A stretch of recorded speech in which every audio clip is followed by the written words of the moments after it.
Merci de nous rester fidèles, madame, monsieur, bonjour, bonsoir, le journal des titres, bienvenue. Yves-Marie Édouard, représentante du secteur des femmes, et Magali Georges, représentante du secteur des droits humains, ont été installés vendredi comme membres du CEP. À l'occasion de la Journée internationale des migrants, l'Office national pour la migration, ONM, a lancé vendredi une semaine de réflexion dédiée aux enjeux migratoires. Le ministre des Affaires sociales, Georges Wilbert Franck, a dénoncé les mauvais traitements infligés aux compatriotes haïtiens dans certains pays étrangers. Une situation de panique a régné vendredi dans les zones de Nazon et le poste marchand à Port-au-Prince. Des bandits armés ont incendié l'école nationale Horace et Théillard, située avenue Pouplard. Dieudonné Dey, ancien responsable de l'église sur le rocher d'Haïti, a été arrêté en Dominicanie pour sa présumée implication dans le dossier relatif aux cargaisons d'armes et de munitions acheminées sous le couvert de l'église épiscopale. Les autorités migratoires de la Dominicanie ont rapatrié plus de 75 000 Haïtiens au cours des 2 derniers mois sur la décision du président dominicain Luis Abinader d'expulser par semaine 10 000 ressortissants haïtiens vers leur pays. Restez avec nous pour le développement. De retour, madame, monsieur, comme annoncé en titre, Yves-Marie Édouard, représentante du secteur des femmes, et Magali Georges, représentante du secteur des droits humains, ont été installés vendredi comme membres du CEP. La cérémonie s'est déroulée en présence du président du CPT, Leslie Voltaire, à l'école de la magistrature.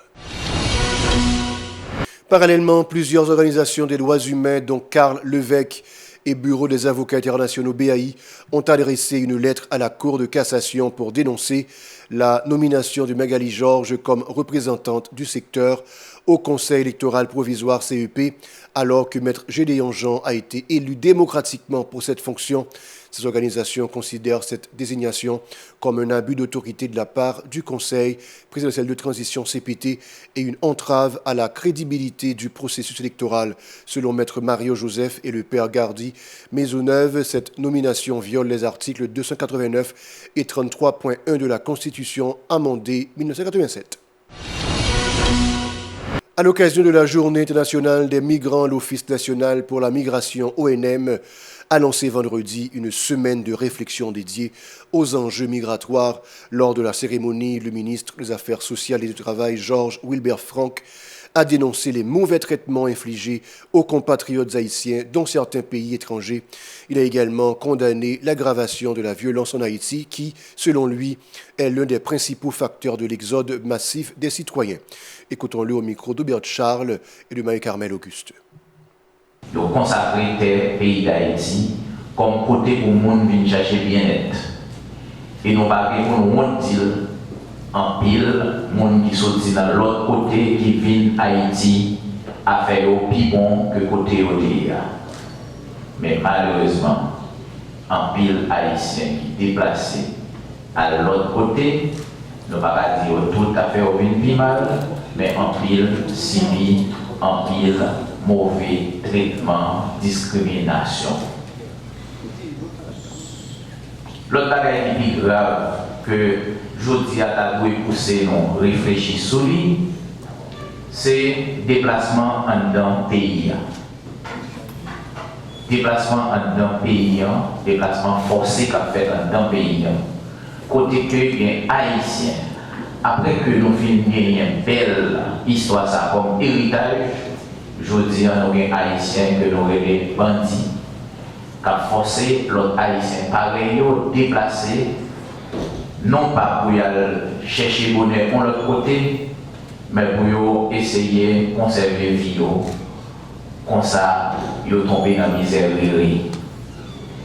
Sous base ça, nous avons dit ministère des Affaires sociales à la direction générale de ONM a fait face avec plus passé 800 000 déplacés forcés. Jean-Nego Bonheur Delva, directeur de l'ONM, a précisé que cette semaine portant sur la migration prendra fin le 18 décembre prochain. Elle a pour objectif de rendre hommage aux migrants qui contribuent au développement du pays dans divers domaines. Il a également annoncé l'organisation d'un panel de débat destiné à analyser et à proposer des pistes pour améliorer les formes d'accompagnement en faveur des ressortissants haïtiens, tant au niveau national qu'international. Durant cette semaine de la migration, nous allons avoir l'opportunité de voyager dans l'univers des migrants et tenter de saisir les contours de la phénoménologie de la migration. Le but poursuivi consiste avant tout à rendre un hommage mérité aux migrants, en général, dans leur lutte contre les préjugés et pour la valorisation de leur apport dans l'enrichissement et dans le développement du monde, que ce soit dans les pays d'accueil ou dans les pays d'origine. Cet hommage s'adresse naturellement aussi à nos compatriotes de l'extérieur pour leur courage et leur contribution ici et là-bas. À cette fin, durant les journées 2 et 3, soit lundi et mardi, respectivement 16 et 17 décembre prochains, seront organisés par moins de 8 panels, plus des documentaires pour nourrir les discussions sur la réalité de la migration internationale, qu'à l'intérieur que dans nos murs, à savoir sur le sol national d'Haïti. De vives tensions ont régné dans les zones de l'avenue Poupelard et de Poste Marchand Port-au-Prince vendredi. Des bandits armés ont incendié l'école nationale Horace et Théard ainsi que plusieurs maisons à avenue Poupelard. Les agents des forces de l'ordre sont intervenus pour repousser ces malfrats, mais la situation reste tendue. Le parti politique Famille Valas a critiqué la gestion de la transition politique actuelle. Dans une note, Famille Valas a déclaré que le Conseil présidentiel de transition CPT a complètement échoué dans sa mission de rétablir la sécurité 8 mois après son installation. Le parti a dénoncé l'aggravation de l'insécurité alimentaire et de la violence dans le pays, ainsi que le massacre orchestré par le chef de gang Mikano Awaf Jérémy. En conséquence, Famille Valas a annoncé son retrait de tout soutien au CPT. Selon le dernier rapport de l'Organisation internationale pour les migrations OIM, 5000 personnes ont été contraintes de fuir leur domicile à la suite des attaques armées le week-end dernier dans plusieurs quartiers de Port-au-Prince. Cette situation a entraîné l'ouverture de nouveaux sites de déplacement et l'abandon d'autres sites en raison de la violence des gangs. La police en Dominicanie a procédé à l'arrestation de Dieudonné Day, ancien responsable de l'église sur le Rocher d'Haïti, pour son implication dans le dossier relatif aux cargaisons d'armes et de munitions acheminées sous le couvert de l'église épiscopale. Le pasteur qui faisait l'objet d'un avis de recherche a été remis jeudi à la PNH. Il convient de rappeler que le juge Martel Jean-Claude avait déjà transféré son dossier devant le tribunal criminel. Dans le cadre de la mission multinationale de soutien à la sécurité MMSS en Haïti, le ministre de Sécurité des Bahamas, Wayne Monroe, a annoncé le déploiement de 2 bateaux le 22 décembre prochain afin de contrôler les larges haïtiennes. Ces navires seront chargés de surveiller les eaux haïtiennes pour empêcher le trafic d'armes et limiter les migrations illégales par voie maritime. L'organisation internationale Avis a clôturé vendredi la 2e phase de son projet d'accompagnement et de prise en charge des survivantes baptisé Ensemble pour Famio. Ce programme a été mené en collaboration avec 12 organisations locales issues de la commune de Cité-Soleil et du quartier de Martissan. Flavia Morelio, chef de mission de l'organisation Avis, a précisé que ce projet visait à améliorer les services offerts aux femmes et filles victimes de violences. Elle a expliqué le rôle joué par chaque organisation et chaque travailleur social dans la mise en œuvre de ce programme. Écoutons-la au micro de Yasmine Sanon et de José-Philippe François.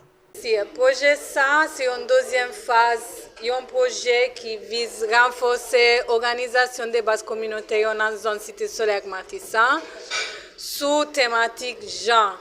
Donc, nous avons commencé depuis 2020, nous sommes arrivés dans la deuxième phase qui commence en 2023, qui finit décembre 2024. L'idée pour c'est renforcer l'organisation qui est dans la zone Sayo, soi-disant défavorisée, pour nous capables de montrer que la zone Sayo, ce n'est pas seulement violence, il y a l'autre qui est positive dans la zone Sayo. 2, qui y a une activité qui est faite, qui est réalisée, soit en termes de prévention de violence, surtout violence à femmes avec 6 filles, soit une activité prise en charge car victimes qui nous joignent malheureusement dans zone sa yo à cause de violence qu'a perpétré depuis bien longtemps. Projet ça, les plus chita sous yon volet gouvernance, donc renforcement capacité organisation locale yo, sous gestion fonds yo. Et deuxième volet c'est protection sous thématique genre. Nous avons choisi by support dans différents domaines, il y a un domaine prévention,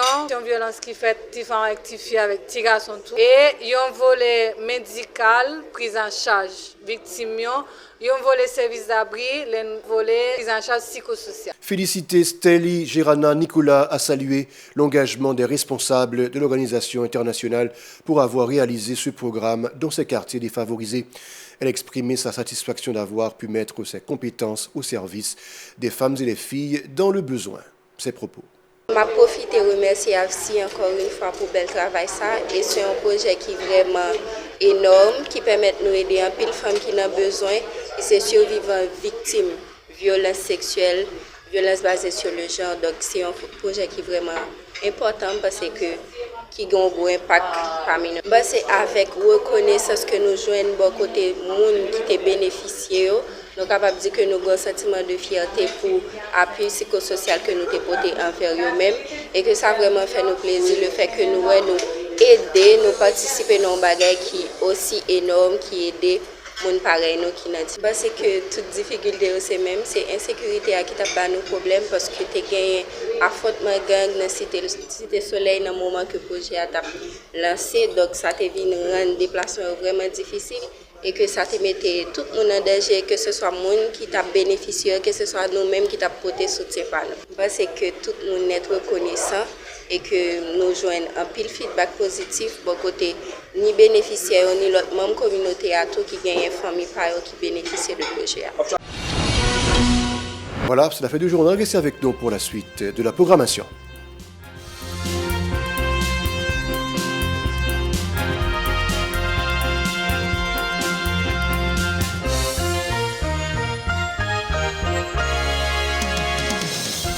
Si vous jugez que cette vidéo est intéressante, n'hésitez pas à liker et partager la vidéo. Et surtout, n'oubliez pas de vous abonner à cette chaîne et activer la cloche de notification pour ne pas louper aucune de nos vidéos.